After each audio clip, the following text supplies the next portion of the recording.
Matthew, tell us a cool story, man. Well, I remember my first day in population. They sent me in there. I'm 16 years old, scared to death, about to go to breakfast, about 6 o'clock in the morning.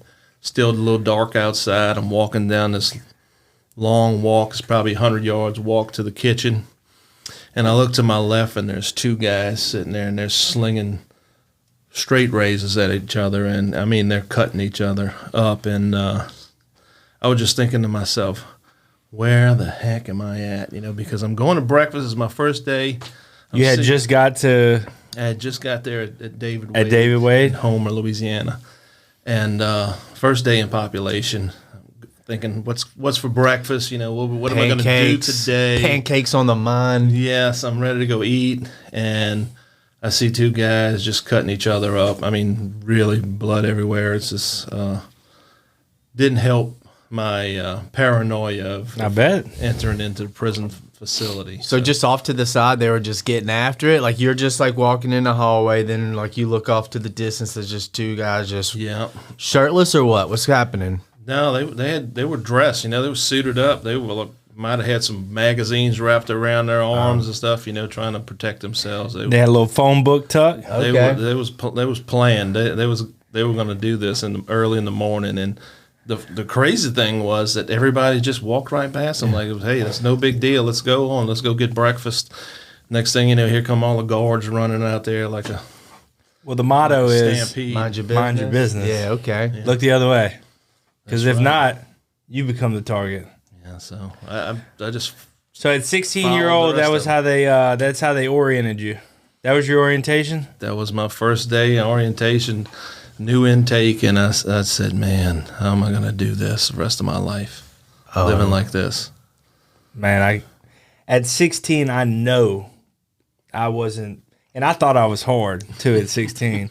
But I was only hard around the age group and the people that I was with, right? But, like, I can't imagine going to an adult prison at 16, and that'd be my first interaction to the facility. I would probably have panicked. Man. 16 our rowdy moments were fights at the Mormon church. 16 he's seeing people suited with phone books ready for freaking war. Yeah. Boxing matches in the front yard turned fist fight. Yeah. You know what I mean? Man, that's crazy. Welcome back, everybody. This is the first episode in season 2. To the left of me, I've got your best friend in real estate. All your real estate needs right here. About it, Beatty. And in front of us, we got Mr. Matthew Pinada, right? Is that how you say it? Pinada. Man, Mr. Pinada has a cool story, and I won't tell it for him, so I'll let him roll into it, but we appreciate you coming. And I just found out he and I are both from the East Bank, right? That's right. Metairie. And Kenna. City. Kenna City.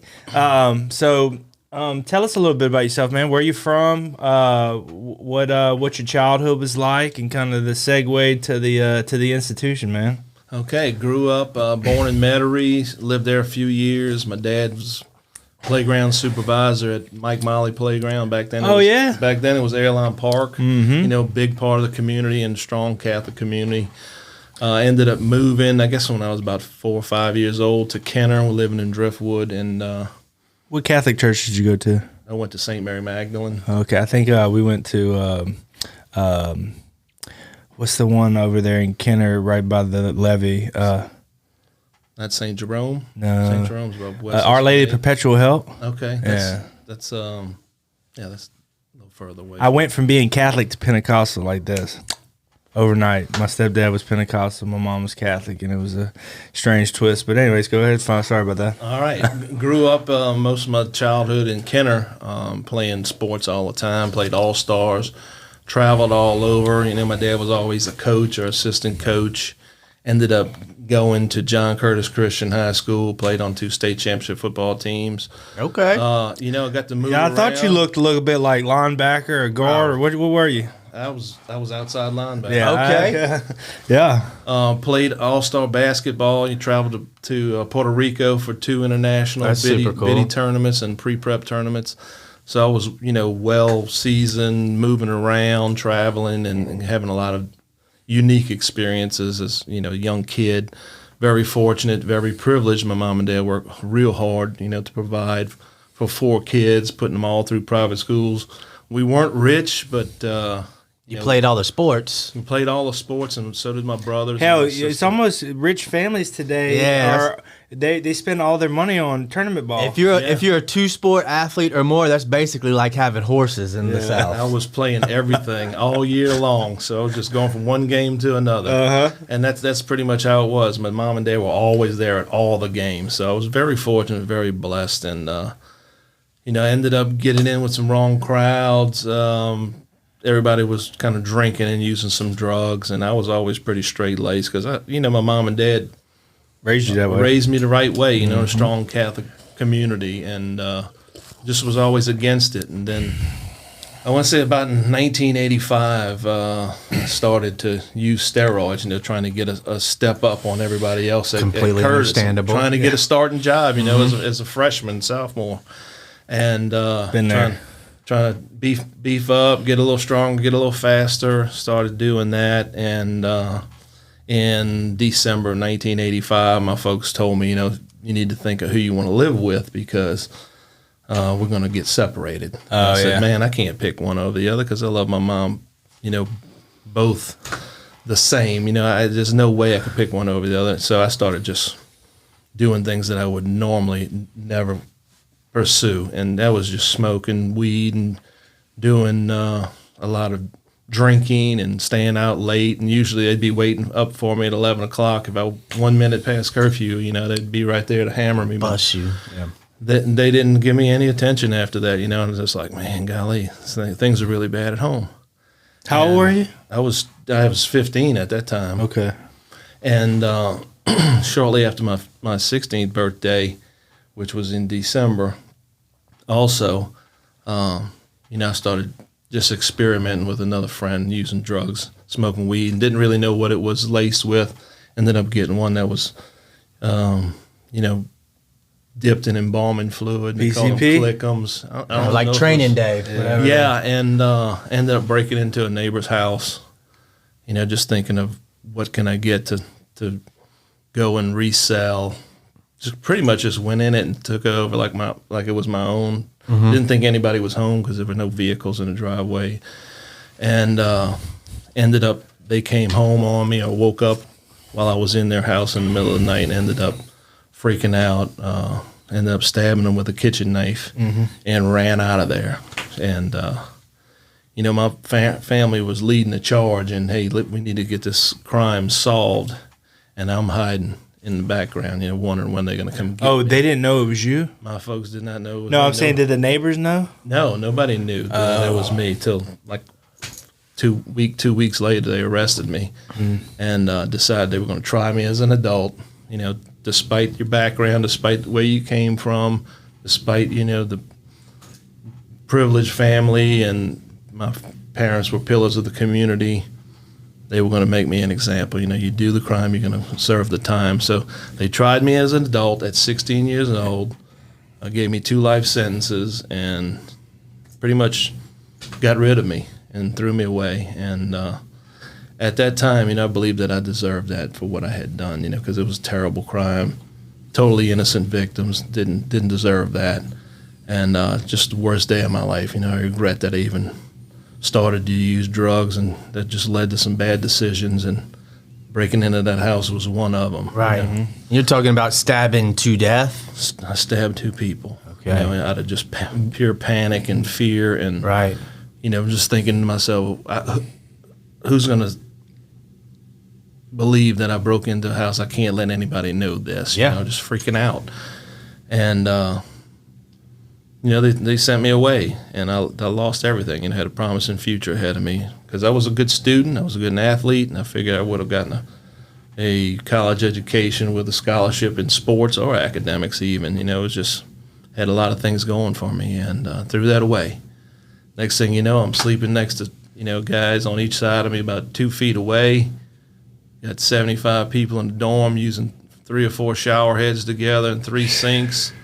And fighting loud. Every day. I got to worry about people hitting me in the back of the head, stealing all my property, and it was just a lifestyle that I just did not know even existed, and didn't really care, prior to me going to prison. Nobody, I always tell you, nobody grows up and is like, you know what, I think I'm going to try it out real quick. Try it out. It's like you just all of a sudden you're jolted from society, and here you are. Yeah. So whenever you were hiding, you were like just doing everything business as usual, going breakfast, lunch, dinner, sports, and then what happened? How did it catch up to you? Well, I ended up being in a parade with one of my girlfriends, and I had to get throws, and so I ended up using the credit cards that I snatched off of the countertop when I was running out of the house. Oh no! Yeah, and bought throws, and that pretty much traced them back to me because the lady that ran the Mardi Gras store, her sister was a bus driver at my school. Mm-hmm. Go figure, small world. But it was just, I guess, fate. For me to go, and I was scared to death. Didn't have to shave yet. Cute little kid going in here, and I got nothing but a bunch of hardened convicts, staring at me, trying to intimidate me, and just. I always hated it for the young guys, especially the young guys that looked innocent when they came in. You see I saw a good number of 18, 19-year-old boys coming through, and I could always peg which ones were going to get harassed, and dude number one and dude number two in the dorm was going to try go with the move, send the dude, and I always would try to put them underneath my wing. And I just it's an environment that if you're not grown up, if you're not raised in an environment where you're taught to be tough, you either have to learn quick or you're screwed. Or you get taken by the tide. Yeah. It was pretty scary. So they put you in the grown ass men's section, 16, and then now it's like you and probably like a few. It's like early NBA draft. Like it's like you and like Kobe, Kevin Garnett, then a bunch of freaking like 30-year-old men out there just playing around. But instead of basketball, it's get to work. Get your cut. Yeah. So you was out in the field. I was out in the field for a few years. So tell everybody just real quick when they ever say catch your cut, catch your line. What does all that mean? If you want to explain that to everybody. Well, they give you this garden hoe, as dull as it can be, and they tell you lay it down on the ground, and that's your cut. As wide as that hoe is, that's what you have to get cut, and you have to scrape the ground. They don't want to see any grass left. They just want to see dirt. They tell you turn it over, flip the grass over so there's nothing but dirt showing, and just keep going. And if you can't keep up with the line, they're going to call the truck on you. They're going to come and put handcuffs on you and take you to the cell block and take all your privileges away, and you'll do 24 hours a day in a cell. Did you ever see anything crazy in the field, like dudes getting shot at or anything? We've had guys on here, the stories where they get hosed across the head and stuff. Did you see any crazy stuff? I did see one crazy story. There was a fella, he was Cuban, and there was another guy, he was an African-American. He kept making fun of how he talked, like, Migo. Yeah. And Migo kept telling him, hey, leave me alone. Them little things are ticking time bombs too, boy. Like, effing with me. Effing with me. And guy kept picking on him. And when he turned his back, that Cuban turned around and sunk that hoe right in his head.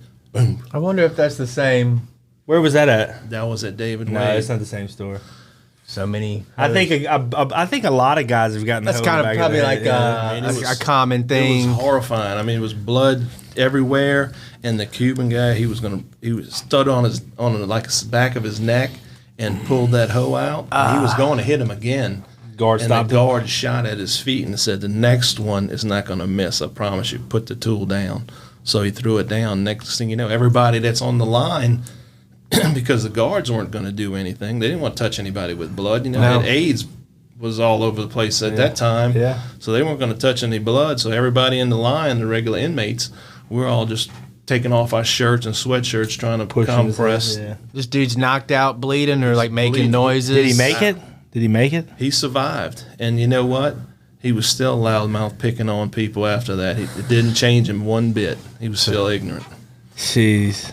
That was a pretty horrifying one. Wow. So, you 16 years old, You get sentenced to 2 life sentences. What's it like whenever they told you, like, I guess the Verdict. verdict? Yes, thank you. Like, what was it that went through your mind, like, whenever you heard the words? I just broke down crying like a little kid. You know, You were a kid. 16-year-old, yeah. I mean, I was 16 years old, like like a little baby, Rightfully like so. a I young don't- baby. You know, I was like, Yeah. man, my life is over. You know, and I was thinking about my parents, my family, most of all. You know, because they had to endure a lot just because of what I did. You know, especially after By everybody found out association. it was me. You know, had people writing graffiti on their house. You know, my little brother had to change schools because they were giving him a hard time at the school. They just totally changed churches, and then eventually ended up picking up, moving out of Kenner and moved across the lake St. Tammany? in St. Tammany. Mm-hmm. Yep. Well, did you have a girlfriend when you went in? I did have a girlfriend, and How long did she stick around? it was about a year, I guess. You know, and I pretty Dude, much, that's strong. it was, and I pretty much pushed them all away. You know, like, Yeah, I hey, don't y'all blame have you. go live your life. You know, don't waste it on me because I'm going to be here for a while. You know, for the rest of my life. Even at that time, I was still believing something's going to happen for me. Mm-hmm. Something's going to happen for me one day that a law will change or something's going to happen. I'll have an opportunity for release, and that you had to hold on to some kind of hope because there was no hope in places where we were going, and that was just it. You know, my family raised me in a strong Catholic family and spiritual background, so all the things that I learned of when I was a kid, you know, kind of came back to me, and I just started remembering, you know, treat people right, be respectful of people, mind your business, you know, help those who were less fortunate. And so I did those things, and I started just making a difference in everywhere I went inside the prison facility, and just kind of building community because I'm trying to make my life better as well on the inside. I don't want people fighting around, Comfortable. getting stabbed, you know. So we built a little community. People were sharing, you know, people helping each other out, trying to do things to help other people. Little community service projects with some of the inmate organizations. Had people coming in from the outside. They were liking what we were doing, so they started. Were you a Toastmaster? I was a Toastmasters. I was a JC. That's the You beat, know, You were doing both? I was doing Dang, both. You know, man. It's like being I a was Crip and a Blood. involved. That's like Marvel versus DC. You don't mix that. It's like, and I was like, why not? Why not? Just because you say it's so. And in prison, you know, if you're friends with one guy and they have a problem with somebody else, like you can't be friends with both of them. And I was like, why not? That's stupid to me. Why can't I be friends with? so you had the personality though that you can just click with. That was how it was. I mean, I didn't have many enemies in prison. I can kind of interchange. Like, you know, I'm a Christian, but I some of my best friends when I was in prison were Muslims. Yeah, Still to this kicking it day, with the Muslims. VFAT's a Muslim. Sherm's Muslim. I Shout have no out problem Black with them Russian. guys, you know what I mean? So but if you're a people person, man, you just get along with everybody. You treat everybody with respect. Don't matter what they do. You ain't got to believe what they believe, but I mean, you still got to treat them like a human and be Yeah. friends. Man, a lot of my friends were heathens. Yeah. You know, a lot of my best friends were heathens. And everybody was asking me, like, why do you mess with that guy? You know, he's into drugs, and another one's in this, and he's into that, illegal activities. And I was like, well, why can't I be their friends? You know, who's going to reach them if I don't even try? You know who had that attitude? Jesus. Yeah. So it was pretty good. I'm not comparing myself to Jesus. Well, I So think that I'm was not- pretty clear. It did go a long way. I see you, because Jesus. it did go a long way. I had some guys come to me, and he was, you know, devout atheist. Oh, yeah? You know, self-proclaimed atheist. And it's like, hey, man, he said, how do you do it? You have 2 life sentences. You walk around here smiling, you're enjoying yourself, and you're in all these programs, and you're never going home. Why are you doing that? I said, well, this is my life. You know, I'm not serving life. I'm living life. You know, this is my life.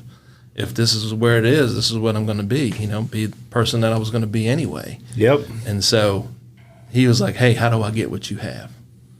So then I could witness to him. You know, that was a door open right there. I could share with him. And then next thing you know, hey, they're coming to church. Next thing you know, they're getting involved in inmate organizations. Next thing you know, they're getting in vocational trades. And like, okay, my life's going to be You got to better. introduce them guys to something new, man. Do you know Christopher Pendleton? I don't think so. Chris Penn, he's at Rayburn. I was just having that talk with him the other day on JPay. I was saying that those guys in there and the peace that they have, I think anybody who's come home and has been out of prison for a long time, when you think back, there's a lot of things that you like, I don't want to go back to there. I do miss the peace that I had. I was at my spiritually highest when I was there. And I would say I don't ever want to have to go back to get there. But like, I think that guys who do time in prison take for granted that serenity that you're able to get in there. And the hard part is maintaining it when you come home, because life hits you in the face just like that, quick. And it's like, I always strive to be back in that place mentally, spiritually, even physically. I look like a Greek statue when I come home. Now I'm like doughboy type stuff, but you know, like I was at peace. I didn't like where I was at. I knew I wanted to get out. I knew I never wanted to go back. But the peace that I had, I wish I could have that again today. I can. I just have to get there, but I miss that. I really do. Do you feel that way? I don't miss the place. I miss my friends. The peace. You know, there was so many guys that I had 4 or 5 meetings a week, you know, and most of them I either facilitated or I was the leader of it, president of the club or whatever it was, Bible study, discipleship classes, Kairos, Catholic RCIA services. I was leading them all, and that was, I guess that's what kept me going, kept me motivated, kept me hopeful. And then seeing all these guys getting out and they're making their lives better by what they experienced in prison, and to think, you know, hey, this is really good, Lord, you know, I'm going to keep doing this. But it sure would be nice if I had my chance one day, you know. And I talked to God just like I talked to you guys. And, you know, he really opened doors up for me. And I think probably the most amazing thing that he did for me, you know, I think it was manifestation, you know, that he created, that I was going up for parole eligibility. Jefferson Parish didn't want to give it to me after a U.S. Supreme Court ruling said that they have to give juvenile sentenced to life an opportunity for release. And the state reserved the right to resentence some of them to life without parole again if they were the most incorrigible and non-rehabilitative individuals. And so they tried to say that, you know, I was the worst of the worst. And I had to fight them for 2 years to just to get parole eligibility after that. And, you know, while we were going through all these old court papers and documents, we discovered that my victims had 2 daughters that were living in Missouri. One was 69 and the other one was 72. And we didn't even know they existed. And so when we found that out, our legal team contacted them and said, hey, Matthew's been wanting to, we didn't know y'all existed for all this time, but Matthew wants to speak to y'all and, you know, just apologize to y'all face to face. Let him tell you his side of the story, not just what you heard through the DA's office and the media. And so when they got that notice from my legal team, they said, we've been praying for him for 35 years. So 35 years is where you're at now in the story? Okay. Yes. And so, you know, we set up a meeting. And they flew all the way down from Missouri to come and sit with me, and the warden gave me his office for the day, one weekend. And they even brought food in for us to have together, and I cried most of the time, you know, snot coming out of my nose, and just threw myself at their feet mostly, and just said, you know, I'm so sorry for what I took away from your family. You know, I know I had to destroy your family, and it was devastating. They said, stop. You don't even have to talk about it anymore. We've already forgiven you. And we wouldn't be here if we didn't know anything about you already. She said, because once we talked to your legal team, they showed us all the things that you've been involved in, showed us all the things that you've done with your life, and you didn't waste it. And they said, you know, we were kind of on a border on whether we would oppose or whether we would advocate on your behalf. But after we saw the things that you were doing, after meeting you, we want you to know we're going to advocate at your hearings. You've served enough time, and it's time for you to get out and have your own family if possible. I said, well, praise God. I don't understand such mercy. Yeah. I don't understand such, that's strong on them such to forgiveness. Yeah, to forgive. It was like amazing, you know, and I still can't believe it, but I do send them photos, I send them texts, you know, holidays, send them cards, and just truly beautiful women. And it was just, that was one thing that I prayed for more than anything. You know, that was, to me, that was more valuable than being free, right, physically. You know, having that opportunity to talk to them. And, you know, I'm just so grateful to be free, you know, because everybody was telling me I was going to die in prison. And I believed them to an extent, but I held on to that hope that one day I might get out.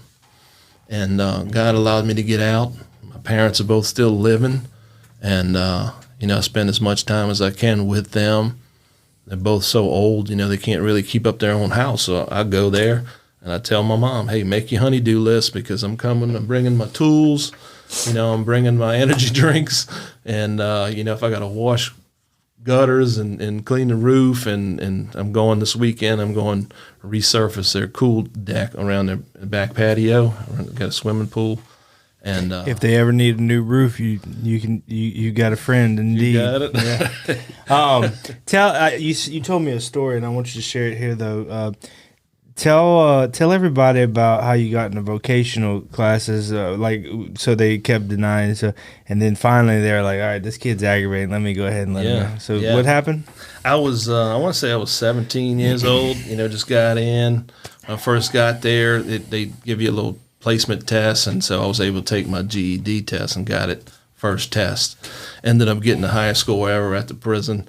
It was like the valedictorian, but I didn't think it was anything special. Was it the tape test? No, it was the actual GED test. Okay, highest score ever received there. And did they put your frame on the wall? They put me up on the wall. Did they really? The highest score, ever. So it was pretty cool. And to me, it was like being the gold medalist in the Special Olympics. It was like y'all making this out of something special, but it's just the prison GED is what I was thinking. But I said, well, now that I got this, can I get in VOTAC? I want to take up welding, get me some trades, and do whatever I can do to improve my situation. And prepare myself for one day when I will get out of here. This was before before. Like you having the conversation with the two daughters, this was like 30 something years before that. Oh, it's okay. Yeah, this was right at the beginning, and I was still young, little pretty boy in prison trying to be a preppy, and there's no preps in prison. Just doesn't the best fly. you can do is have some starched down state jeans and some fresh pair of Brogans. That's it. It's blue chamois. Yeah, blue chamois. And hopefully you got a plug in the laundry room that can bleach and spot your pants so you can dress swagged out of the visiting shed. Get you some fresh numbers down the side and stuff. Here I am trying to ask the education director, hey, give me a chance. Let me get a trade. And they're like, no, we're not going to waste any resources on you because you have a life sentence. You're never going home. Why should we spend the money on you to learn something that you're never going to be able to use on the outside? So I'd bug them. I was sending them a letter every other week, and just asking, hey, let me get in school. Let me get into vocation. Anyone, I don't care. Industrial maintenance, carpentry, welding, auto mechanics. And they were like, no. And finally they called me up to the office and said, hey, stop writing letters. Leave us alone. You're not getting in. I said, well, at least put me on a waiting list. And they said, okay, we'll put you on a waiting list, if that'll satisfy you. But, as far as anybody's on the list that has a number of years, a sentence in their sentence, they're going to go before you. I'm like, great. So there's a chance. So 2 years later, after bugging them every other week, and saying, hey, am I ready to go in yet? Is my name on a list? Going from 30 to 40 people on the list down to about 5. They had 2 openings come up in welding. I said, oh, this is my shot. So I knew everybody that was on the waiting list and keeping tabs on them, see where they are so I can get in school. Well, one of them ended up transferring. One of them went to work release. See ya. Halfway house. One of them went to lockdown. So they had 2 openings left. They still had 2 guys on the list, and then me. And luckily for me, one of the guys got wrote up, and he got a disciplinary report. So if you get a disciplinary report, you got to wait 90 days before you're eligible to get into school. So he got a write-up, was found guilty. That left one person on the list and me. So I went to the education director. I said, Miss Kim, I'm ready to get in VOTAC now. She's like, no, Matthew, there's 5 people on the list ahead of you. I said, no, ma'am. One transferred, one went home, one's at work release, and one just got a write-up and was found guilty, so he's not eligible. So they got one guy on the list and me. Can I get in? And they're like, yes, Matthew, you can finally get in. She says, golly, how long's it been? I said, 2 years. I've been waiting patiently 2 years to get in school. Once I got in school, they got to know me. They got to liking me. That once I finished my welding course, they wanted me to tutor. So I started tutoring guys, got pretty good at it, ended up becoming a welder fabricator there, building everything that they needed. All the entire guards that parish. duck hunt and fish. You were building boats and stuff, weren't you? I had tree stands, deer stands. I was building. You were doing metal lock-ons, I was doing. or you were building wood stands? No, I was doing metal. I was making them Like out the of, lock-ons, like boat conduit. stands. Yeah, Mm-hmm. like conduit and angle iron. Mm-hmm. The lighter the better. Yeah. Because they got to carry them out there. We used to. I was in the welding program at Rayburn, and we were building boats, and I did a few lock-ons and stuff like that. I actually wish I could find one of the ones that, because I hunt all the time. Mm-hmm. I want one of the ones that I made. I'll never be able to find it, but I wish I could have got my stands back. Well, whenever y'all are making it, there's not like a serial number or anything like that on it. No. The guards there that oversee the voc, I'm sure it's the same thing at David. But like they use you to they'll sell all this stuff on the side, and they'll buy the material, and you just the workhorse. And you take a guy like him who's probably really good at welding, which is stick, MIG. What? I did it all. I did aluminum. Yeah. I did MIG, TIG. So I mean, he could probably do anything. He'd been in there years. They're like, hey, Sergeant Tanner, he needs a 15-foot aluminum. You can go ahead and do that, and then fab it up. Got you the grinder, and got a new boat, man. Hey, he's coming to pick it up next week. Thank you, appreciate it. It was Good funny job. because they wouldn't make me a trustee because I had a life sentence. Still young. They said, "Well, you're not 40 years old yet. We're not going to take a chance on you. You might run." And but they needed somebody to do welding for them on the outside of the compound. So what they did, they put me in shackles on my feet and waist chains. And I'd have to walk out there, to the job site, and then they'd take the handcuffs off of me so I could weld out there. And I didn't mind at all, I was glad to get out. I was glad to do it. Gave me a little favor, gave me a little privileges by doing that for them. And it opened up some doors for them, like, hey, if this is the way y'all want it to be, then that's fine with me. And then years later, they ended up making me a trustee, and I was going out all over. I mean, I stayed out of prison most of the time. Going all in Baton Rouge, going all out in Jackson. Clinton. Oh, you were at DCI this time. Later on. Okay, yeah. So it opened up So some I was doors about to say for from me. David, wait, what were you doing but you were at DCI by this point. So you're just out there just welding, just like random welding gigs? I was doing whatever they needed me to do. Okay. I was sandbagging during the big flood in 2016. We were taking sandbags, like flatbed trailers full of sandbags, high as we can stack them until they started falling off, and then just driving them over to Slaughter, Jackson, Clinton. That's where we ended up staying. Ended up going over there by St. Gabriel, where the women's prison was flooding, and unloading sandbags over there. And it was a losing battle because it just kept coming. It was crazy because right where they were putting the sandbags at, guys were all up to their chest in water, trying to stop this water from going over the road. And as soon as they got out the water, they said, hey, come on, everybody get out, take a break, get you some food. You guys have been going at it for hours, take a break. So everybody's sitting on the side of the road, and next thing you know, all these alligator heads just started popping up all around right where they were standing in the water. They were actually trying to sandbag Alligator Bayou. Jeez. Right over there in St. Gabriel. It was insane. That's and right. so, whenever they needed something to go do, they'd come get me and some of the other trustees. But I was, glad to go and do whatever. Dig, ditches for sewage lines burst, or You're like, absolutely. Where let's at? do it. I'm learning skills. I'm learning how to work heavy equipment. I'm learning how to do plumbing work. I'm learning how to do construction. I'm just Valuable skills that translate on the outside. Well, so what year were you paroled? I was paroled in June of 2020. And that's as a result of the Miller Montgomery, or Yes. Okay. Yes. So tell the and I don't know if Andrew, when he was on here, if he shared, but you want to tell everybody what that law came to pass? Yeah, the Miller case was for non-homicides, and the Montgomery. Well, I take that back. It was the Roper case with non-homicides that were juveniles sentenced to life, became parole eligible. Years later, the Miller case came out, and that was for homicides that were sentenced to life as juveniles. That gave them parole eligibility. And then most states said it's not retroactive, so it's going to be from this point forward. So then they had another case go before the Supreme Court, which was the Henry Montgomery case, which made it retroactive nationwide. That was a U.S. Supreme Court landmark case. and that gave us all an opportunity to go get resentenced in their own parishes, or in November of 2019, anybody that had 25 years or more served, they were automatically eligible for parole hearing. Not to be granted hearing, just to go before a board. To be. So, did the parole project help you? I went through the parole project. Yes, this is how they provided legal representation, an attorney, which would have cost my family $10,000 if we'd had to pay for Did an you attorney. have Keith or who? I had Keith Nordyke. Dude's an animal, man. We tried to hire him before I was eligible. I was fighting Jefferson Parish, and he says, "I'm not going to take your money because I don't think I can get it signed by the governor, So, and I can't get you a hearing." He said, "But I'm not going to take the case." So we're thinking, okay, golly, I can't get him. We were willing to pay him $10,000 if they had to. My folks would have sold everything they had to try and get me out of prison.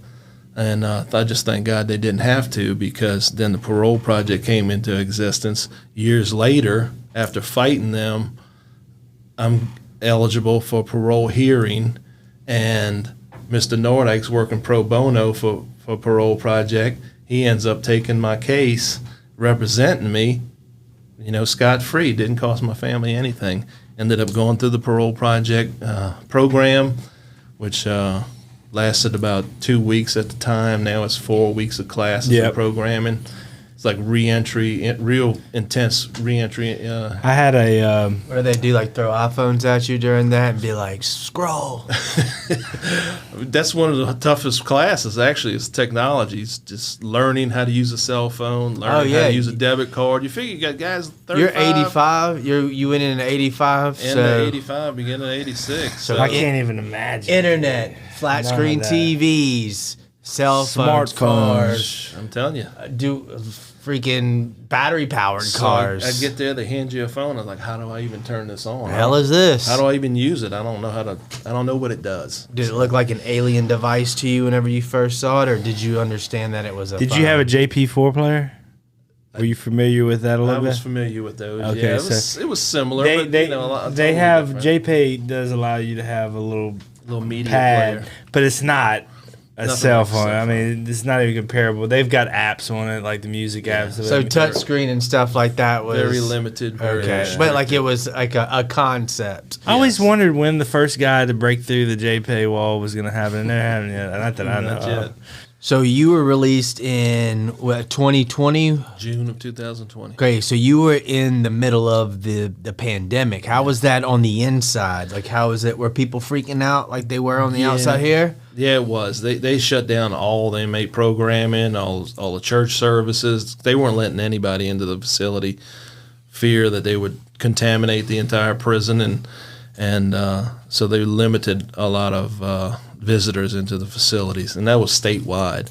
And so there was nothing going on. It was just sitting around the dorms most of the day, no work. You weren't going out anywhere. It was just, day-to-day activities inside the dormitories, and that was pretty much limited. You got to go outside. Kept it limited to one or two dorms would go out together, and that's just kind of kept everybody separate.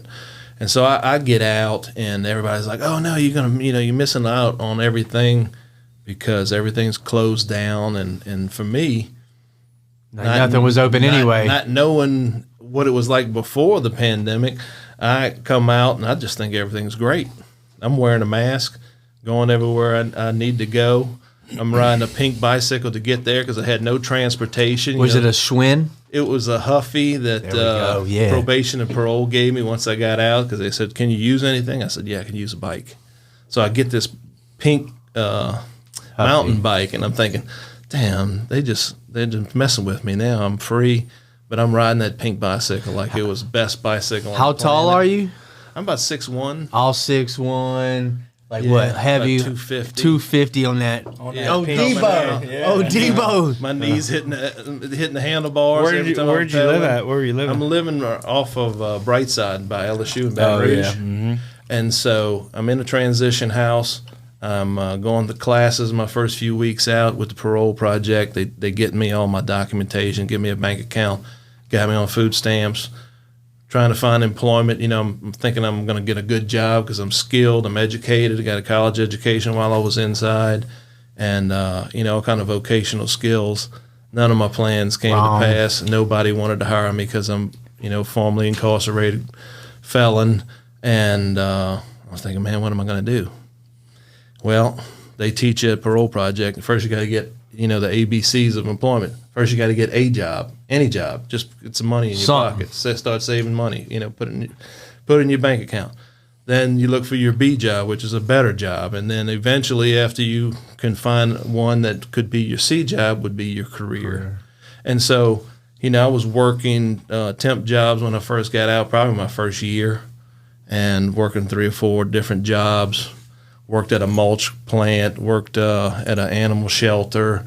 I'm wrapping buses at the Capital Area Transit, putting all that vinyl graphics on buses. Mm-hmm. But I was making good money, $200 a bus. And I couldn't beat that. And I was trying to work all the time. I wanted to go see my family on the weekends, but if I had a job came up I was going to go make some money, I was going to go do that because I'm trying to get on my feet. Yeah, rebuilding. My folks wanted me to come stay with them in Mandeville, and I thought, let me stand on my own 2 feet for once in my life. You took care of me my whole childhood when I lived with you in prison. Y'all supported me, came and visited me the whole time. I said, let me have this opportunity to just be a man. And I didn't care what kind of job it was. I said when I was in prison, I'd be happy being a garbage man because if I'd be free, then I'd be the happiest garbage man on the planet. Right. Because I'm out, thinking of what I came from, being in prison with 2 life sentences, never going home, going to die there, and now I'm outside. Heck, what kind of work you give me, I'm going to do it. I'm going to be happy. I'm going to be the best worker you got. I'm going to be there on time. I'm going to work extra if you let me. I'm going to be the cleanest, neatest, most courteous employee that y'all have just because I had another shot. Yeah. And after about a year that I was out, ended up going to work with Andrew Hunley at Parole Project. He offered me a job as a reentry specialist. And I got to do things that's near and dear to my heart, help people just like me who served 20, 30, 40, some of them even 50 years. And they get to come out and really just be like a mentor to them, hold their hands, teach them how to live all over again, because everything's different now. Is Kelly's husband coming through the program? He got out Sunday night. I saw that. Yeah, he got out Sunday night, and he's in the program right now. Good. I was glad to see that. I know they've been waiting a long time. Happy as can be, yeah. I bet. Let me ask you a question. Mm-hmm. What was your biggest challenge when you got released? What was the thing that you're like, wow, this is life? I had a lot of anxiety, a lot of fears, just thinking all my plans that I had didn't come to pass. What am I going to do? Yep. What's most important to me? And I think the most important thing was not only was finding employment, a good job, but how can I work and still be able to go see my family? Because, my mom and dad are elderly. My dad's 86 this year. My mom's 80. So, I don't know how much longer they're going to be with me. So I just take advantage of every moment that I can with them. And, that's probably the most precious thing to me, is my family now. And thank God they're still together. Mm-hmm. God worked it out where, they didn't separate and ended up bringing them closer together. And they were doing prison ministry while I was in there. And now I'm doing prison ministry. I'm a volunteer at 2 prisons. Which ones? I go to DCI with the Catholic Volunteers, and I go to Elaine Hunt with a nonprofit out of Washington, D.C. It's called the Frederick Douglass Project, where we bring members of the public inside. Take a tour of the prison.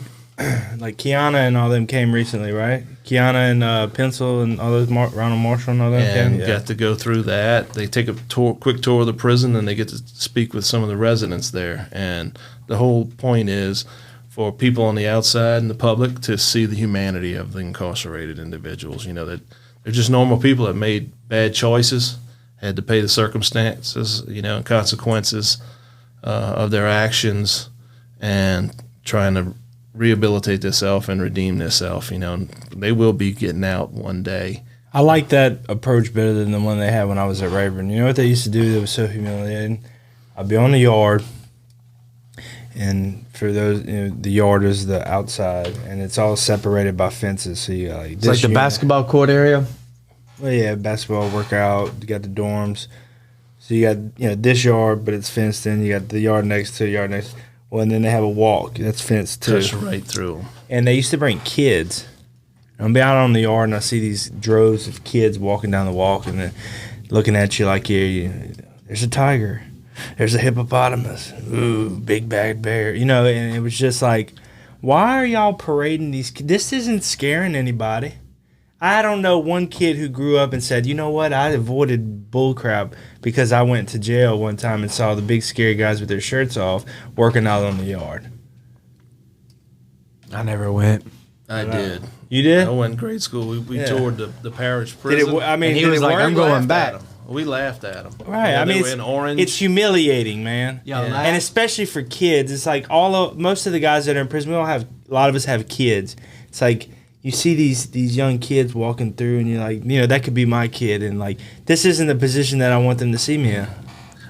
When we went through, we kind of poke fun at them because we knew we're never going to go to prison.